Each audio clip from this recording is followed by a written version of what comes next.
بسم اللہ الرحمن الرحیم۔ نبی کریم صلی اللہ علیہ وآلہ وسلم نے فرمایا کہ 3 مسجدوں کے سوا کسی کے لیے کجاوے نہ باندھے جائیں، یعنی سفر نہ کیا جائے۔ ایک مسجد الحرام، دوسرے رسول اللہ صلی اللہ علیہ وآلہ وسلم کی مسجد نبوی، اور تیسری مسجد اقصی یعنی بیت المقدس۔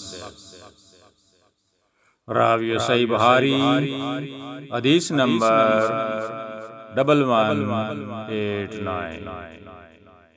چینل کو سبسکرائب کر دیا کریں تاکہ آپ تک نبی کریم صلی اللہ علیہ وآلہ وسلم کی اچھی اور پیاری حدیثیں آپ تک پہنچ سکیں۔ اللہم صلی علی محمد وعلی آل محمد۔